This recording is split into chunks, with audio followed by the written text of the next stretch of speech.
부산이 대한민국 제2의 도시로 성장하기까지 중심지 역할을 해온 부산대학로 앞.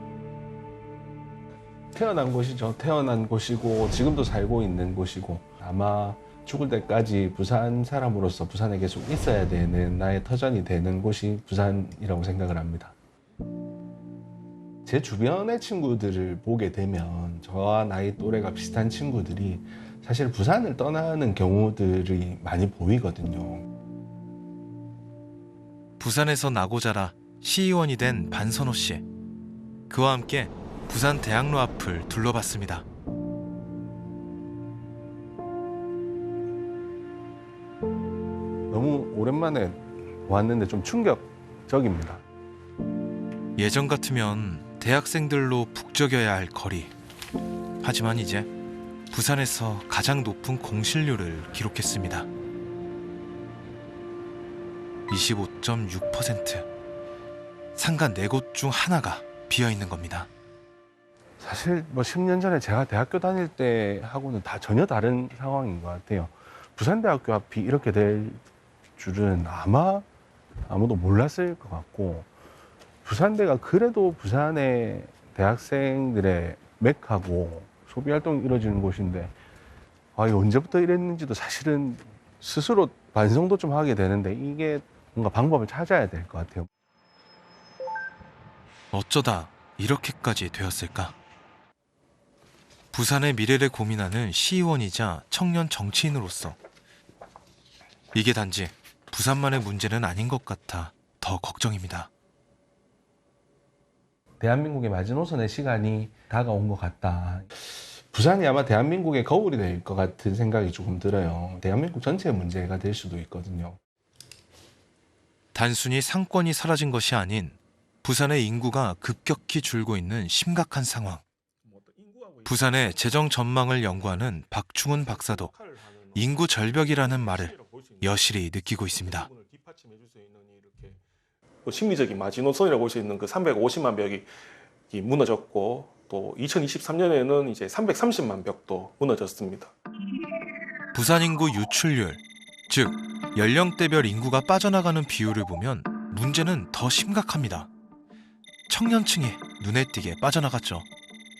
이에 비해 청년층 순유입률은 도드라지게 낮습니다.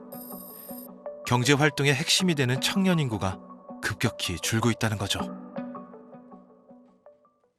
빠지는 건 확실한 거잖아요. 예. 그럼 이렇게 빠지면 재정적으로는 어떤 문제가 생기게 되는 거죠? 그러니까 이 GRDP, 그러니까 지역 내 총생산의 양이 지방 세입을 거의 결정하는 그런 구조거든요. 이런 상황에서 보면 이제 청년층의 유출은 곧 지역 경제 산업의 침체로 이어지고, 그러면 또 청년들이 빠져나가는 거에 이제 유출을 더 가속화시키는 그런 이제 악순환이 좀 이어지는 그런 측면이 있습니다. 과연 이게 우리의 재정이 지속될 수 있느냐에 대해서 이제 의문점이 이제 도출될 수밖에 없는 상황입니다. 그래도 대한민국이 제2도시가 미래를 의심받는 상황이라면 이건 이 자체만으로도 좀 국가적인 그런 문제가 아닐까 하는 생각이 듭니다. 노인과 바다라는 슬픈 별명이 생긴 부산. 저출생으로 인해 청년층은 줄어들고 노인만이 남았습니다. 과연 인구 절벽은 부산만의 문제일까요? 뉴욕타임즈는 최근 한국은 소멸하는가라는 제목으로 칼럼을 냈습니다. 현재 한국의 인구 감소 속도는 한 세대가 200명이라고 가정했을 때 다음 세대는 70명, 그 다음 세대는 25명이 된다는 의미. 이 감소 추세는 흡사 중세 유럽의 흑사병과 견줄 수 있다고 분석했습니다. 흑사병 때 인구가 유럽의 인구가 한 30년, 40년 동안에 한 3분의 1 정도 감소하는 그런 변화가 일어났는데요. 근데 그때는 그 모든 성격을 가진 인구가 함께 줄었던 그런 시기였습니다.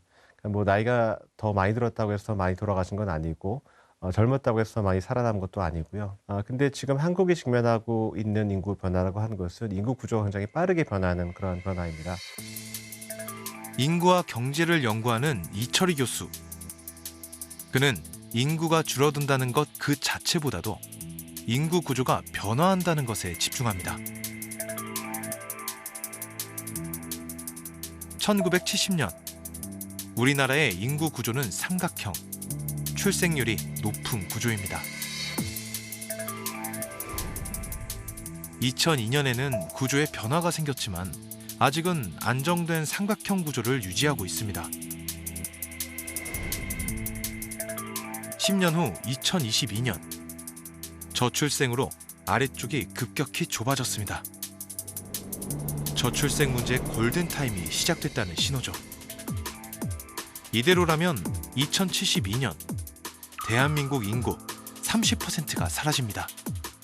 한국도 앞으로 한 50년 내에 인구가 한 30% 준다고 얘기를 하고 있는데요. 그거 자체보다도 이제 그런 변화가 너무 빨리 일어나서 한국 사회가 이제 그 정도의 인구 규모에 적합한 시스템을 만들고 여러 가지 제도를 이제 건설할 수 있는 여력이 별로 많지 않다는데 이제 큰 문제가 있다고 할 수가 있겠습니다. 너무 빠른 속도와 더불어 생산 연령 인구의 감소도 큰 문제입니다. 인구학에서는 노동력을 제공하고 경제 활동에 중요한 역할을 하는 15세에서 64세 사이를 생산 연령 인구라 부르는데요. 생산 연령 인구는 2017년까지 증가세를 보이다가 이후 감소세로 돌아섰습니다. 2024년에 3,642만 명, 2072년에는 절반 이상이 줄어드는 1,658만 명을 예상하고 있습니다.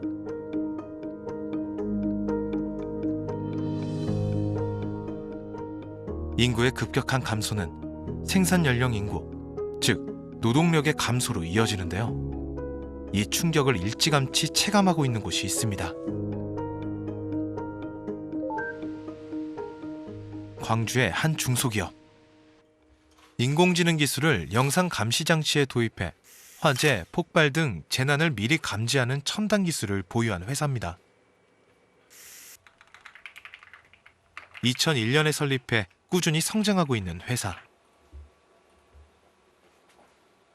그런데 이 회사 부사장은 요즘 부쩍 고민이 많습니다. 저희가 이제 한 2명 정도 채용을 하려고 했는데 모집 공고 올렸을 때 입사 지원 신청한 인원이 1명만 이제 지원을 이제 한 상황이고요. 근무 조건이 나빠서는 아닐까? 주 40시간 5일 근무에 초봉은 3,500만 원 이상, 4대 보험이 가능한 정규직 채용. 구인난이 심해 근처 대학들과 산학 협력도 맺고 외국인 채용에도 적극적입니다. 하지만 쉽지 않았죠. 출입국관리사무소에서 이제 기준이 있다 보니까 저희가 이제 그 기준에 맞춰서 뭐 신청서부터 관련된 이제 첨부 자료, 그리고 이제 저희가 마지막 단계에는 이제 인터뷰까지 해서 다 소명해야 되는 이제 그런 이제 과정들이 있었습니다. 신원을 회사에서 이제 또 보장을 해줘야 될 부분들이 있다 보니까 사실 회사 입장에서 좀 부담스러운 부분은 없지 않아 있습니다. 저출생의 파도, 인구의 급격한 감소로 인한 노동력 부족은 전국적인 현상인데요. 통계청이 발표한 장래 한국 생산연령 인구 추이를 보면 3,700만 수준이었던 생산연령 인구가 50년 안에 절반 수준인 1,700만까지 떨어질 것으로 전망합니다. 이렇게 일할 사람이 사라진다는 것은 과연 어떤 의미일까요?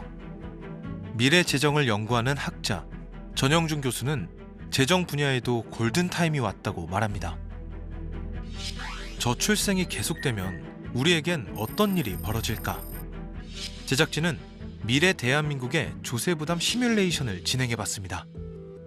골든타임이 지나 생산 연령 인구가 급격히 줄어드는 2038년이 오면 30대의 경우 자본소득과 노동소득을 합친 총소득에서 총조세가 차지하는 비율이 33.4%였습니다.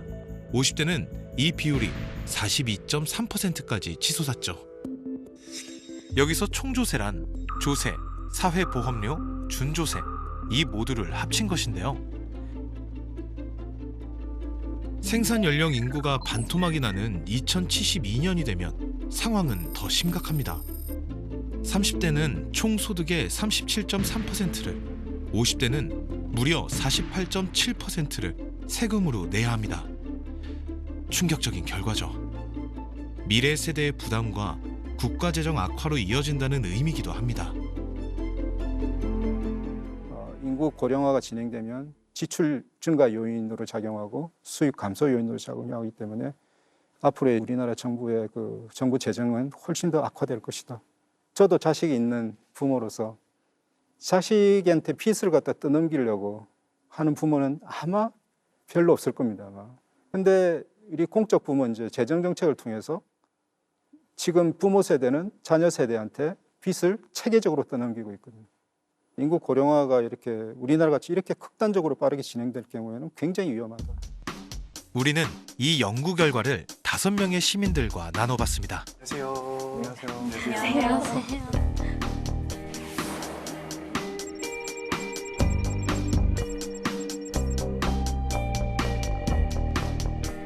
일단 이 화면에 제가 뭔가를 띄워드릴 거예요. 사람들은 이게 무슨 숫자라고 생각할까요?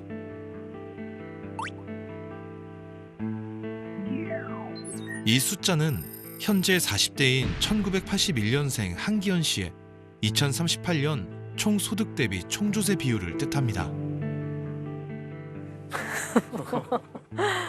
쉽게 믿기 힘든 결과. 딱 해당되시는 것 같습니다. 네. 가슴이 먹먹하네요. 그냥 아이고 저출산 어떻게 해, 요즘 애들 이렇게 이제 태어나는 앞세대 어떻게 해, 이렇게 생각했는데 제가 어떻게 해? 라는 상황이더라고요. 아무리 절대 금액이 올라가도 비율상으로 굉장히 큰 비율인데 이거를 준비할 거조차 생각을 못 하고 있었구나. 그만한 일이 기다리고 있을 거라는 걸 사실 상상을 못 했어요. 이제 곧 16이 되는 유경이는 2038년이 되면 사회 초년생. 총 소득의 33.4%를 총조세로 부담해야만 이 사회가 유지될 수 있습니다. 휴대폰 비용도 나갈 수 있을 거고 뭐 전기세, 소득세 이런 여러 가지 돈이 막 나가면 남는 게 진짜 없을 것 같아서 그냥 아무것도 하기 싫고 일도 다 그만두고 그냥 집에서 쉬고 싶을 것 같아요. 저렇게 이제 많이 떼어가면 평생 그냥 나는 300다리로 살겠구나. 평생을 누군가를 케어하기는 힘들겠구나라는 생각이 되게 많이 드네요. 조세 비율이 이렇게 늘어날수록 뭔가 내가 벌고 있는 돈보다는 지금 내 부모님이 얼만큼 돈을 갖고 있냐가 더 중요해지는 세대가 될 것 같아서 계급이 고착화되고 그러면 점점 청년 세대들은 희망을 잃어가지 않을까? 일단 근로소득이라는 게 의미 없게 만드는 수치라는 생각이 들었고 만약에 65세로 정년 연장이 시작된다 하더라도 실제 기업에서는 그 전부터 임금 피크제가 들어가거든요. 근데 거기에 세금을 그렇게 매기면 실질적으로 집에 가져가는 돈이 없어요. 그러면 왜 일하죠? 그 돈을 받고 일할 대한민국 국민이 없을 것 같아요. 초저출생. 세대별로 어떻게 생각하고 있을까? 자유로운 생각들을 나눠봤습니다. 일단 정말 간편하게 생각하면 늦게 태어나면 좀 대학 가긴 편하겠다 이 생각이 일단 있는 것 같고요.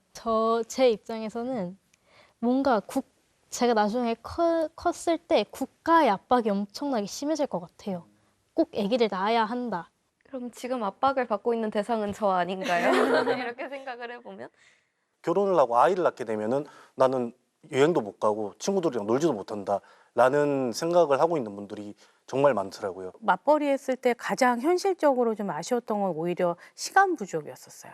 왜냐하면 제가 10분, 15분 늦으면 서부간선도로는 주차장으로 변해 있고 하원 시간이 30분, 40분이 딜레이 돼버리면 신발 몇 개 안 남아있는 그 상황이 되는 거예요. 그동안에 대한민국이 성장 논리를 갖고 왔던 우리가 갖고 왔던 어떤 시스템이 지금 저희가 이만큼 발전하면서 제대로 작동하지 않는 거 아니냐라는 생각이 들었어요.